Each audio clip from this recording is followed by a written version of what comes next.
Good morning students. आज के topic में हम वन्य एवं वन्य जीवन के बारे में पढ़ेंगे। ठीक है, जो वन होते हैं वो हमारी पृथ्वी में जैव विविधता के हॉटस्पॉट्स यानी विशिष्ट स्थल कहे जा सकते हैं। हम विशिष्ट स्थल का मतलब होता है ऐसा स्थल जहाँ पर जैव विविधता यानी विभिन्न प्रकार के जीव वहाँ पर उपस्थित हों। अब ये जीव क्या हो सकते हैं? ये जीव छोटे जानवरों से लेकर के बड़े जानवर, बहुत सारे पक्षी हो सकते हैं, जलीय जीव हो सकते हैं, कीट हो सकते हैं, वायरस वगैरह, ये सारे कवक, फंजाई, ये सारी चीज़ें वहाँ पर उपस्थित हो सकती हैं। इसके साथ ही विभिन्न प्रकार के क्या हो सकते हैं, वहाँ पर वनस्पतियाँ पाई जाती हैं। तो ऐसी जगह जहाँ पर जैविक घटकों में बहुत ज़्यादा विविधता होती है, बहुत ही विभिन्न प्रकार के अनेक प्रजातियों के वनस्पति और जंतु पाए जाते हैं, उन्हें हम जैव विविधता के विशिष्ट स्थल कहते हैं। तो वन एक प्रकार से जैव विविधता के विशिष्ट स्थल ही हैं, क्योंकि वहाँ पर बहुत विभिन्न प्रकार के अनेक प्रजातियों के जंतु भी पाए जाते हैं और वनस्पतियाँ भी पाई जाती हैं। लेकिन जिस प्रकार से मनुष्य वन पे निर्भर है और वन पे आधारित कई सारे उद्योगों के लिए वो जिस प्रकार से वनों का दोहन कर रहे हैं, उस तरीके से जो जैव विविधता है उसका क्षयन हो रहा है, उसे हानि पहुंच रही है। और यदि जैव विविधता नहीं रहेगी तो जो हमारी पृथ्वी का पारिस्थितिक तंत्र है उसका जो एक बैलेंस है वो बिगड़ सकता है, वो खराब हो सकता है, संतुलन बिगड़ सकता है।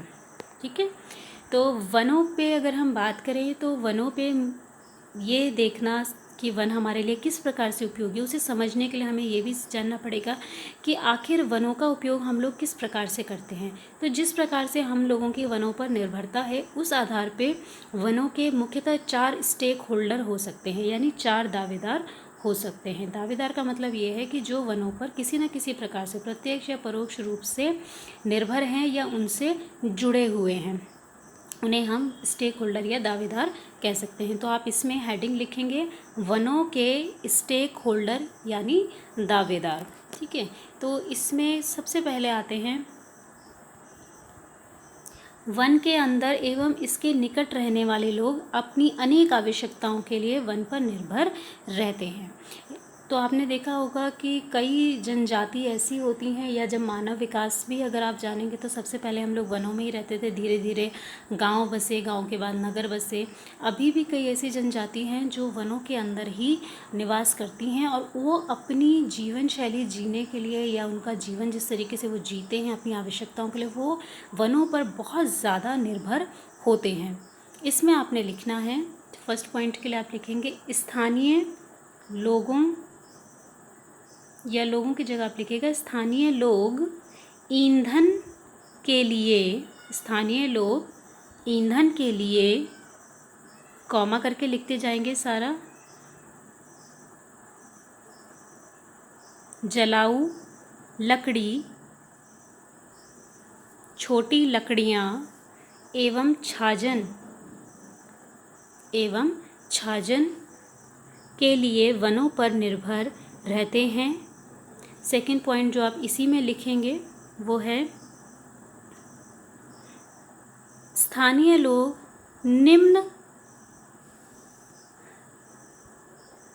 चीज़ों के लिए वनों पर निर्भर हैं। ठीक है, डैश करके आप लिख देंगे बांस, और बांस के आगे डैश करके लिख देगा झोपड़ी बनाने के लिए, भोजन एकत्र करने के लिए एवं भंडारण के लिए, इन सब के लिए बांस पे निर्भर हैं। नेक्स्ट लिखेंगे खेती के औजार के लिए, मछली पकड़ने एवं शिकार के औजार के लिए। ठीक है, इसके अलावा और किस पे भी देखेंगे, मछली पकड़ने एवं शिकार स्थल के रूप में। नेक्स्ट लिखेंगे फल, नट्स तथा औषधि के लिए। फिर नेक्स्ट लिखेंगे पशुओं का चारा एकत्र करने के लिए, यानी निम्न चीज़ों के लिए जो वहाँ के स्थानीय लोग होते हैं, जो जंगलों में निवास करते हैं, वो उन पर पूर्ण रूप से निर्भर रहते हैं।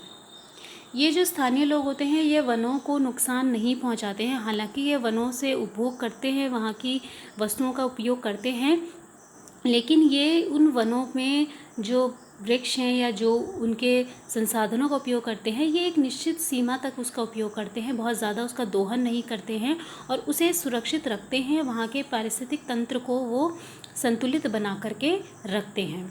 सेकंड आते हैं सरकार का वन विभाग, जिसके पास वनों का स्वामित्व है तथा वनों से प्राप्त संसाधनों का नियंत्रण करते हैं। देखिए आपने सुना होगा कि अगर अभी किसी को वनों से जंगलों से लकड़ी काटनी होती है, कुछ करना होता है, तो उसे वन विभाग से परमिट लेना पड़ता है। बिना परमिट के आप जंगलों में कोई लकड़ी नहीं काट सकते, कोई पेड़ नहीं काट सकते, जो कि रिजर्व में आते हैं। और अगर आप वहाँ से कोई सामान ले रहे हैं तो वहाँ पे आपको उसका राजस्व देना पड़ता है, यानी पैसे देने पड़ते हैं। तो सारे नियम जो हैं, किसी वन में कितनी लकड़ियाँ काट सकते हैं, ये सारी चीज़ों का जो कंट्रोल है वो रहता है सरकार के वन विभाग के पास। वो अपने हिसाब से देखते हैं कि किसी वन में कहीं बहुत ज़्यादा दोहन नहीं होना चाहिए या ऐसा ना हो कि कोई बहुत ज़्यादा उनको लेकर के चले जाएं। लेकिन ऐसा बहुत कम हुआ है, क्योंकि जो वन विभाग बनाए गए थे ये अंग्रेज़ों के समय बनाए गए थे और अंग्रेज़ों ने उस समय जो हमारे वनों की वहाँ के जो मूल पौधे थे उन पौधों को वहाँ से हटा करके वहाँ पर ऐसे वृक्ष लगाए गए हैं जो कि व्यवसाय में काम आते हैं या जिनसे फर्नीचर वगैरह, मतलब जिन्हें बेचकर ज़्यादा पैसा कमाया जा सकता है, ऐसे वनों को वहाँ पे लगा दिया गया। और वहाँ जो मूल रूप से जो वृक्ष पाए जाते थे या जो औषधियाँ पाई जाती थी वो सब उस वजह से वहाँ से हट चुकी हैं, नष्ट कर दी गई हैं। तो आपने इसमें लिखना है वनों के बहुत बड़े क्षेत्र एक ही प्रकार के वृक्षों जैसे पाइन को चीड़ी कहते हैं, टीक अथवा यूकलिप्टस से उगाए गए इस प्रकार के रोपण से उद्योगों को लाभ मिला, जो वन विभाग के लिए भी राजस्व का मुख्य स्रोत बन गया। तो मुख्यतः देख सकते हैं व्यावसायिक पौधों को, जिनको हम बेच सकते हैं, जिनसे फ़ायदा हो सकता है, उन्हीं को इन लोगों ने ज़्यादा उगवाया है, जिसके कारण उनकी लकड़ी वगैरह या उनके संसाधनों को बेच करके सरकार के पास अधिक पैसा हो सके। इससे हुआ ये जो वहाँ की मूल जैव विविधता थी वो नष्ट होती जा रही है। तीसरे स्टेक होल्डर हैं उद्योगपति, तो इसके लिए अलग से लिखने की ज़रूरत नहीं है, आप यहाँ पर सीधा लिख सकते हैं। तो उद्योगपति जैसे तेंदू पत्ती का उपयोग बीड़ी बनाने से लेकर कागज़ मिल तक के विभिन्न वन उत्पादों का उपयोग करते हैं, परंतु वे वनों को किसी भी एक क्षेत्र पर निर्भर नहीं करते हैं। देखिए जो उद्योगपति है उनका मुख्य काम होता है मुनाफा कमाना। तो मुनाफा कमाने के एक जगह गए, वहाँ के अगर वो 100 पेड़ काट लेते हैं तो इसके बाद उनकी जिम्मेदारी नहीं है कि वो वहाँ जाके दोबारा पेड़ लगाएं। उन्हें फिर अगली बार दोबारा 100 और पेड़ों की ज़रूरत होगी तो वो किसी दूसरे क्षेत्र में जा कर के किसी दूसरे वन से या कहीं और से पेड़ काट लेते हैं। तो सबसे ज़्यादा नुकसान वनों को जो पहुँचाते हैं वो उद्योगपति ही पहुँचाते हैं।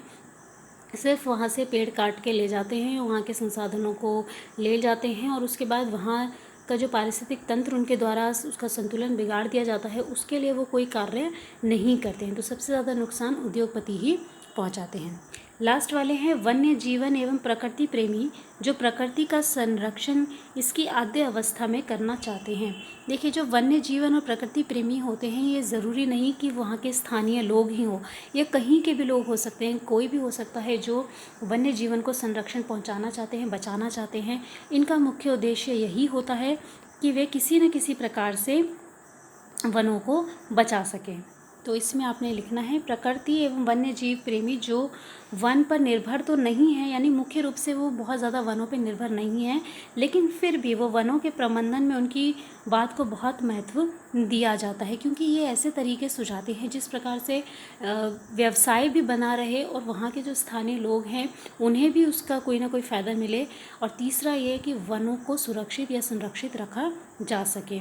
तो यहाँ अगर हम देखें तो ऐसे ही है एक राजस्थान में, आप उदाहरण लिख सकते हैं कि राजस्थान का जो विश्नोई समुदाय है, ये समुदाय वन और वन्य प्राणी को बचाने के लिए उन्होंने अपने धर्म से जोड़ रखा है कि नहीं उन्हें संरक्षण करना है, वह किसी भी जीव हत्या में सम्मिलित नहीं होते हैं, ना ही वनों को नुकसान पहुंचाते हैं। तो इसी के लिए विश्नोई समुदाय से का नाम इसीलिए आया क्योंकि उस समुदाय में अमृता देवी बिश्नोई जी थी, जिन्होंने सन 1731 में राजस्थान के जोधपुर के पास खेजराली गांव में थी, और उन्होंने खेजरे वृक्षों को बचाने के लिए 363 लोगों के साथ अपने आप को बलिदान कर दिया था। उन्हीं की याद में जो भारत सरकार होती है वो अमृता देवी बिश्नोई राष्ट्रीय पुरस्कार देती है, और ये पुरस्कार दिया जाता है उन लोगों को जो वन्य जीवन को संरक्षित करने के लिए अपना योगदान देते हैं। तो ये वो लोग होते हैं जो किसी न किसी तरीके से वनों का संरक्षण करना चाहते हैं। तो चारों स्टेक होल्डर में सबसे ज़्यादा अगर हम देखें वनों को कौन बचा सकते हैं और बहुत कुछ सही तरीके से बचा सकते हैं, वो हैं वनों के अंदर रहने वाले स्थानीय लोग और वन्य जीवन और प्रकृति प्रेमी। और सबसे ज़्यादा जो नुकसान पहुंचाते हैं वो हैं उद्योगपति। ठीक है, तो इतना काम आपने आज की डेट में कॉपी में कंप्लीट करना है।